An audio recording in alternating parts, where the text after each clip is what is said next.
Hello and welcome students. Today we have a very beautiful chapter or beautiful article, The Ailing Planet, the Green Moment's Role, written by Nani Palkiwala. This chapter is included in class 11th with a purpose. The students should be aware about the ill health of the earth. The students will become citizens soon and they will also have to carry the responsibility of protecting the earth. That's why this chapter is added in class 11th English. In the very beginning of the article, the narrator, the writer talks about the green movement which was started from New Zealand in 1972, and this movement from the very beginning got very much popular. It came into existence with the idea that the development process should be holistic, not it should be of a mechanistic. The existence or the beginning of the starting of the movement got popularized in such a revolutionary way as the concept or the idea got popularized, rendered by Copernicus in his researches, that the sun does not revolve around the earth, but the sun is circled by the earth and other planets. This movement changed the perception of the people in such a way that mechanistic and holistic are the growth which includes ecological balance. And it is not only the human being which needs development, but Commission talked about a holistic and ecological development. Holistic, where we have to keep in mind that this planet Earth is not shared by only human beings, but millions of other living species are also part of the Earth and its environment. So we have to take care of those identified and non-identified insect, animals, species which are sharing the earth with us. Next, the Commission talks about that the vital signs are there, they are appearing that earth is like a patient.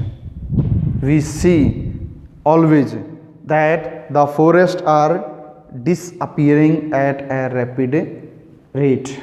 We see that the deserts are increasing enormously.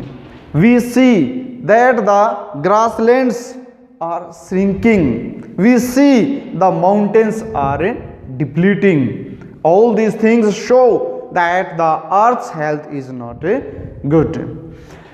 According to the World Commission on Environment and Development, on the basis of the sustainable development, this commission gave a report or raised the question in 1987 that the earth should be protected. The earth is in real seems like a patient. That development should be there on the planet, but it should be sustainable. We have to use the resources from the earth available on the earth, but what will happen of the future generations? We have to use the resources available on the earth in such a nice way that we may develop, we may fulfill our needs, but we should keep in mind the existence of the future generations also. We should save the resources for the coming generations also. This commission in 1987 emphasized on the sustainable development. Further, it is told that in Zambia, in the city of Lusaka, there is a zoo, and in the zoo, in a cage, there is a mirror, and in the mirror, when we go there, we see the picture of ourselves. There is no animal, and there is written the most dangerous animal of the earth. But who is the most dangerous animal of the earth, on the earth.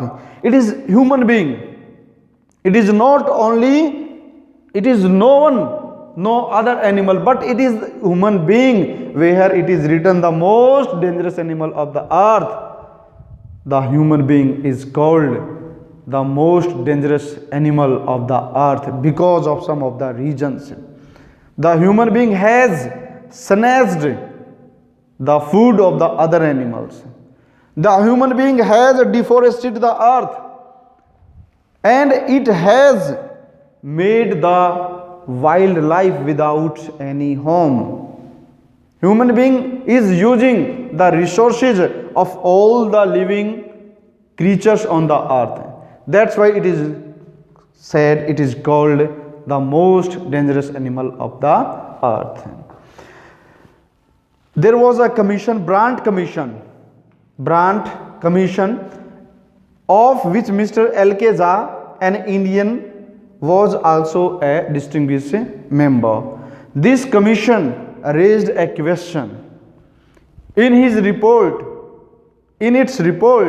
the commission raised a question. The question was, are we to live a scorched planet of advancing deserts with the poor environment for the future generations?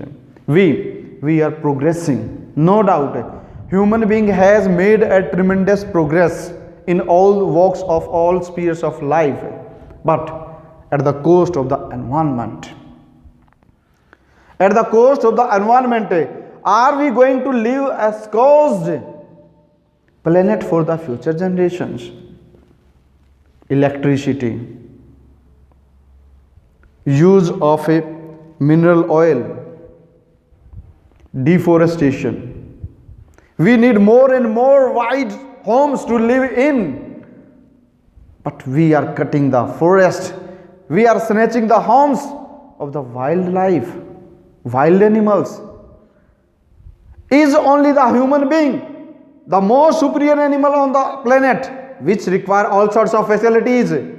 What will happen with the other creatures on this earth? We need every facility for us, but what will happen with the future generations when they shall take birth? Will they have the same sort of good and generous nature outside? Shall they be able to live in the greenery?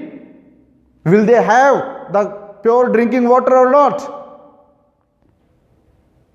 The commission expressed its concerns, asking human being, are we leading in the right direction or not? I also support this commission's report. We are talking about the development, but we are not talking, we are not pondering, we are not thinking anything about the future generations. I need air-conditioned room. I need such type of facilities which are available for the kings and royal families. But what will happen? What will happen for the generations which will take birth in future? But sorry to say, gentlemen, sorry to say, students, this concept of self-development is not tolerable. The writer very appropriately, very relevantly raised the questions about the health of the earth. Further, Mr. Lester R. Brown, in his very popular book, The Global Economic Prospect, told that there are on this planet mainly 4 biological systems, biological spheres. These are fisheries, forest, grassland and croplands. If we talk about the fisheries, the population is increasing in such a way that everywhere there is the shortage of the food. In the seas, in the oceans, in the lakes, in the rivers, we are indulged in overfishing. Forests are depleting at a great pace. We need furniture, we need timber, we need sleepers for the railway lines, we need every sort of a good sort of a decorative things in our homes. But from where they come? Everything come from forest, grasslands and croplands. Everything is shrinking. If I am right, the forests are said the powerhouse of the energy. They are known as the powerhouse of the energy, and these forests are the victim of human being. At a great pace, the forests are depleting. According to an estimate of the World Bank, estimate, to compensate the disappearing forest, we need in this world about 5-fold plantation in the world. In some of the countries, the conditions are worsened.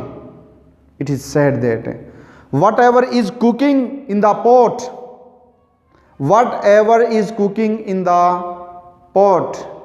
is less expensive than what is burning under the pot. It means to say, the fuel that is used for cooking the food, timber, is so expensive in those countries that food in comparison of the wood is cheaper.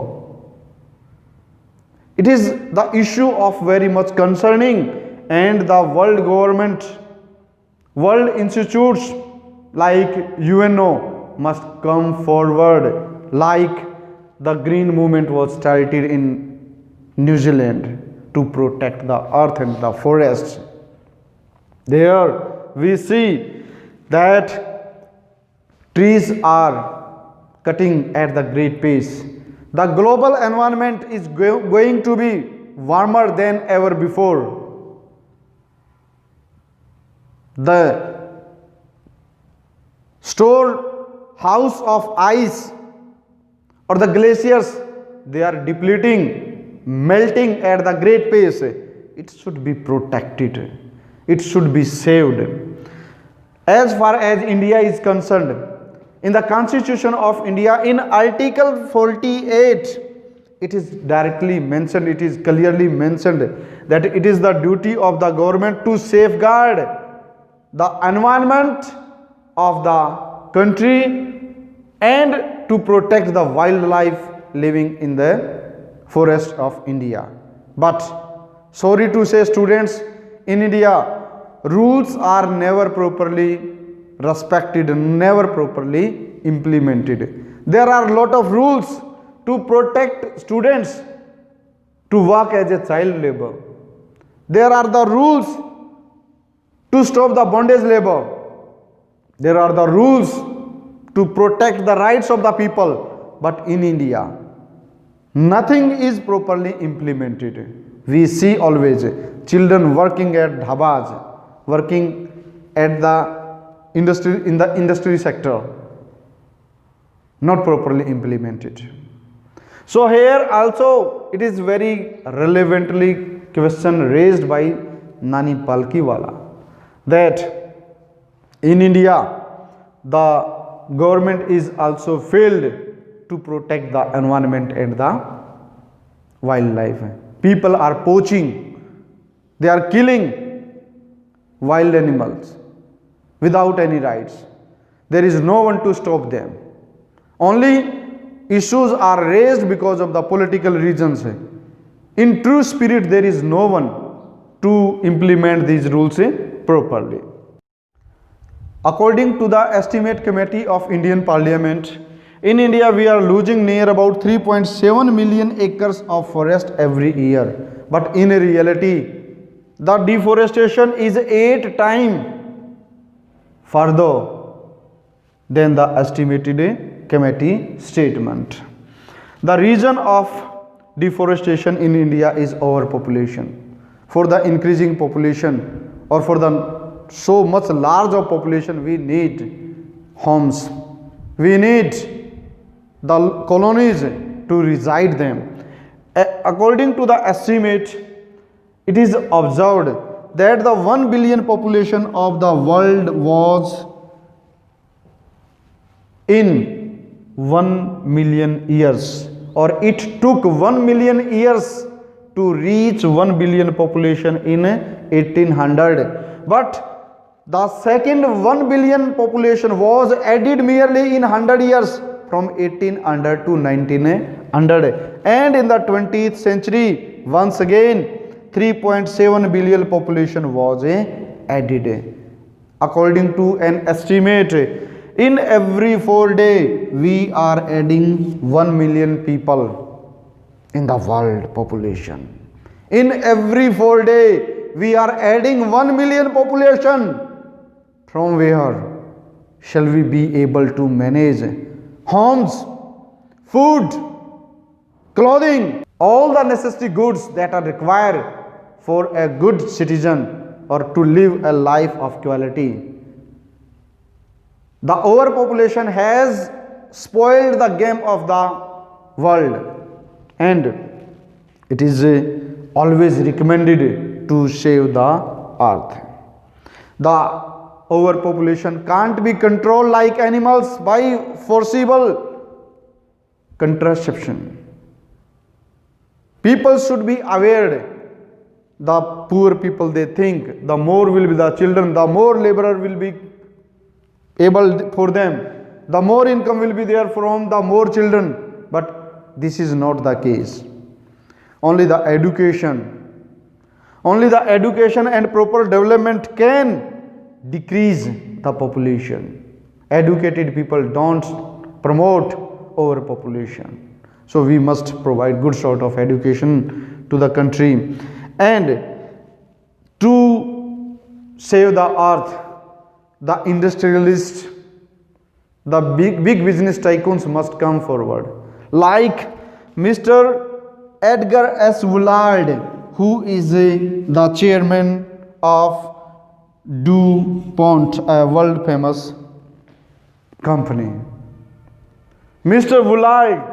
Woolard declared himself the chief environmental officer of the company, because he had the opinion, if we want to proceed further, if we want development, we have to take care of the earth and its issues also. We have to save the earth also.